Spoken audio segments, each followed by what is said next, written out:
Welcome to another session of Talking Trade. I'm Ken Wasylik, Managing Director of EM Wasylik and Associates, an international business development company. And I'm Sandi Siegel, President of ME Day. It's a pleasure to welcome back our guest today, Ken Bauer, President and CEO of Wisconsin Manufacturers and Commerce. Thanks, Ken, for joining us today. Yeah, my pleasure. It's great to be back. So I'm hoping to talk a little bit about the recent Wisconsin Manufacturing Trade and Foreign Investment Report, which I believe is commissioned by the WMC and the Midwest Manufacturing Association. And it highlights the importance of our, for Wisconsin economy, manufacturing, and had some really, interesting and relevant facts and information. In particular, that Wisconsin manufacturing exports totaled an estimated $24 billion, really impressive number. 5% of the Wisconsin total employment was directly or indirectly supported by exports. So I'm hoping you can share today and elaborate a little bit on some of those details and how and why manufacturing is so crucial to us here in the Wisconsin economy. Well, I appreciate the opportunity. We commissioned the report along with our colleague associations in the Midwest because of what's going on with tariffs and the Trump administration.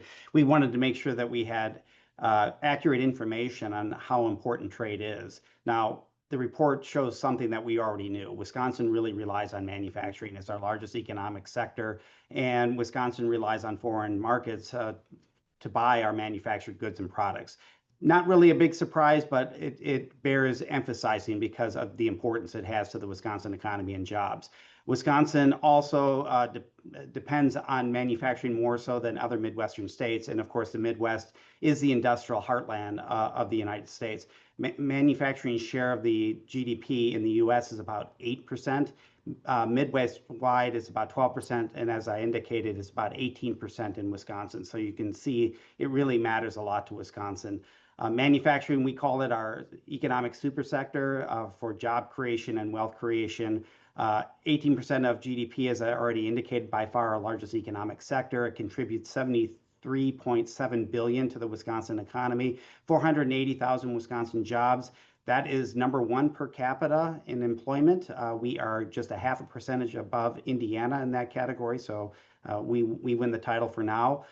It has that multiplier effect that you don't get from other sectors of the economy. For every one factory job, you create a job, 3.5 jobs in other sectors like banking, transportation, energy, hospitality, education. You get the point. It's a job creator, not just in that specific industry, but it creates jobs throughout the economy.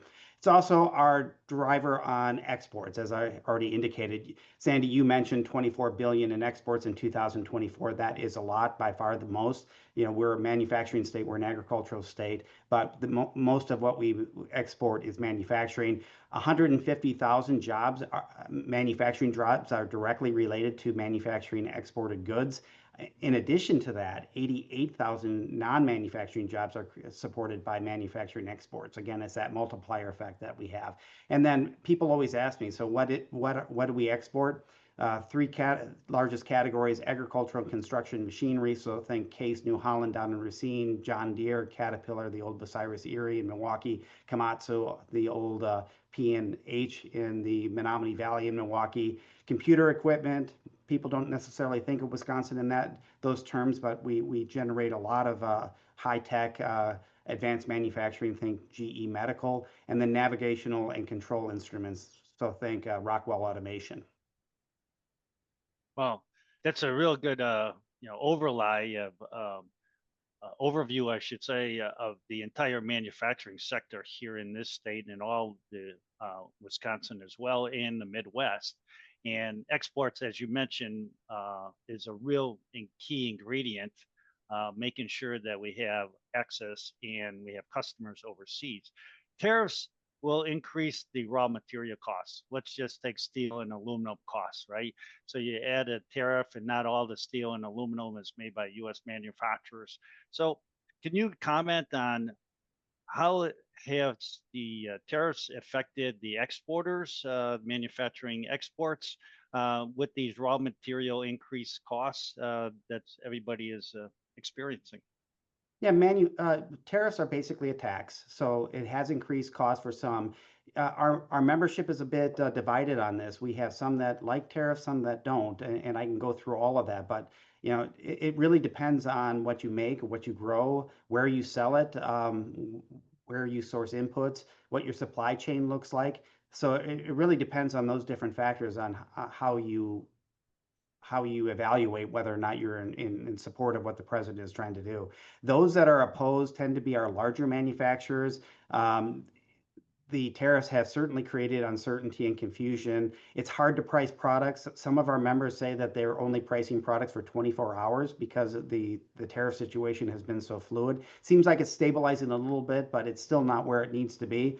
Access to markets is critical. As I indicated, we're a manufacturing state and we need to export. You need to have access to those markets. And there are retaliatory tariffs that have come into place that make some of our U.S. goods unaffordable. The other thing, though, there's been some foreign anger, there's been some backlash, and we've seen some soft boycotts of U.S. products. So, in addition to sometimes being unaffordable because of retaliatory tariffs, you can find your goods being undesirable because other nation consumers are angry with us. And oftentimes there's no domestic alternative for inputs. And the president, of course, is trying to grow manufacturing and the supply chain in the United States, which we understand and support. But the reality is that you just can't snap your fingers and create a manufacturer that can make a specialty component, a precision part. And of course, then there are natural resources that are critical for manufacturing. And the best example I can give you there is rare earth minerals. Right, right. Yeah, recently you mentioned about the anger, or to say the negativeness.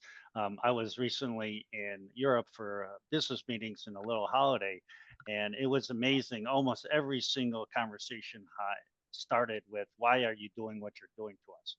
Yeah, And I hear that too, Ken, with my counterparts in Canada from across the border. They're frustrated, they're angry, and we have seen a backlash, particularly in Canada. right. Yeah, same with the Canadians, but the Europeans are very much in there as well.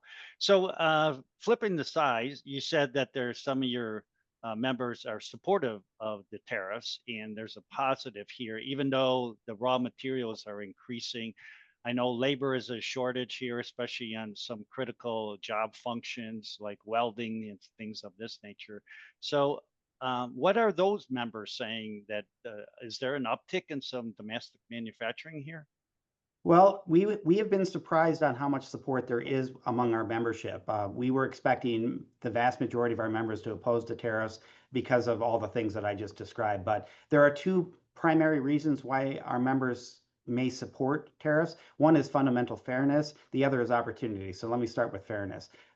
We have opened our markets to foreign products, basically since World War II, and other nations have not reciprocated completely. China, of course, is the most blatant example, but Sure. there are others. It's not just tariffs, it's sometimes subsidizing businesses or entire sectors. Think what the Europeans have done with Airbus versus Boeing. Value-added taxes, of course, drive up the cost of American products overseas. Various regulations, currency manipulation, and just general harassment. So some of our members are just frustrated that we've opened our markets and other nations have not reciprocated. Others say that they're winning businesses. Now, these tend to be the smaller tier 2, tier 3 manufacturers, machine shops, tool and die operations. They're getting a chance to bid for business from those larger manufacturers that are currently sourcing products overseas that are now tariffed, and the price has been driven up. But again, you can't snap your fingers and just all of a sudden create a precision part. There's a Right, variety of investment that needs to go into that. right. Absolutely. So Yeah. let's circle back a little bit on just, the agenda of, I think it's apparent, the current administration of bringing manufacturing back to the US. And as you say, that these things don't happen overnight. A lot of attention in driving that, and because of fair trade, has been the tariffs on US imports. But some of the negotiations, beyond that, have included trying to knock down some of these other trade barriers that you've talked about, access to markets, taxes, and so forth, on US exports going in. and, trying to negotiate that. And some of that's in response to the retaliation and the anger of the country. So, a lot of back and forth, as we're all aware. But I think there's been some great success and movement, in particular on agriculture, important to us here in Wisconsin. Yes. Trying to open again the markets on U.S. Agriculture exports and so forth. Are there other policies or factors that you think need to be addressed to really support our manufacturing sector here and try to increase exports?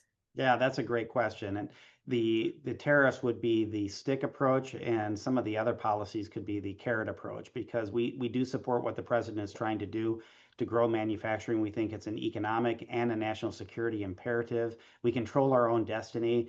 The one big beautiful bill, the big reconciliation package that just passed a couple weeks ago, is big for manufacturing. It reauthorizes the 2017, what I call the Trump-Ryan tax reforms. Remember, Speaker Ryan from Wisconsin was in the House of Representatives and really spearheaded that effort. That dropped the corporate rate from 35% down to 21%, which is below the global average. That's just fundamental competitiveness.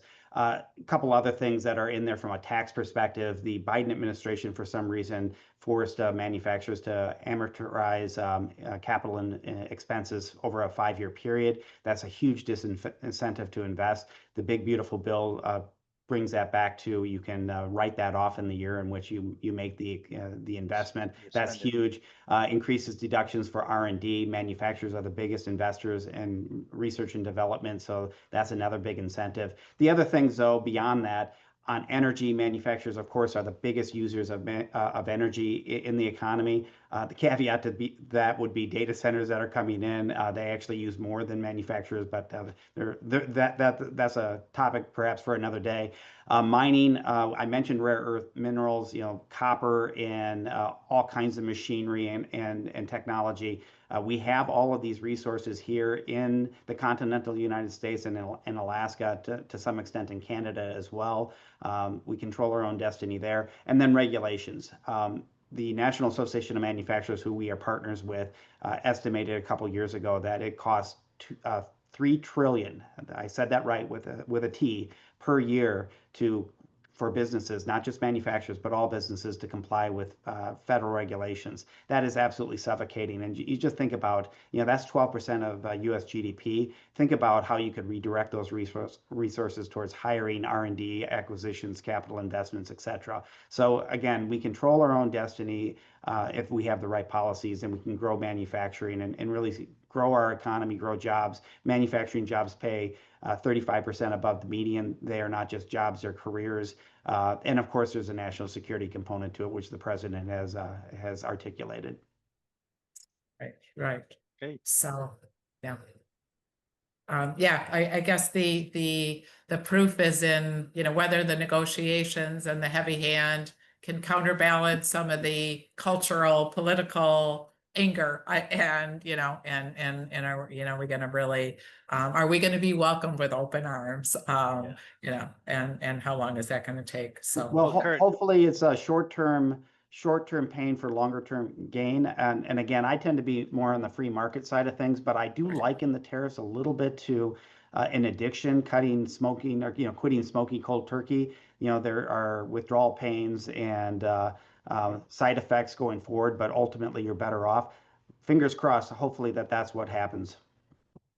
well, maybe we'll get you back in a year or so here, Kurt, and let's see if this all works here. Sounds good. If we all get through the turmoil. So Yeah, that's right. thank you for sharing some great numbers for Wisconsin and giving us the manufacturer's point of view. And thanks for joining us again on Talking Trade. My pleasure. Thanks so much, Sandy and Ken. Thanks. You've been listening to Talking Trade with Sandi Siegel and Ken Wasylik, sponsored by the Wisconsin Center for Manufacturing and Productivity, Dairy Farmers of Wisconsin, Carroll University, and Michael Best Strategies.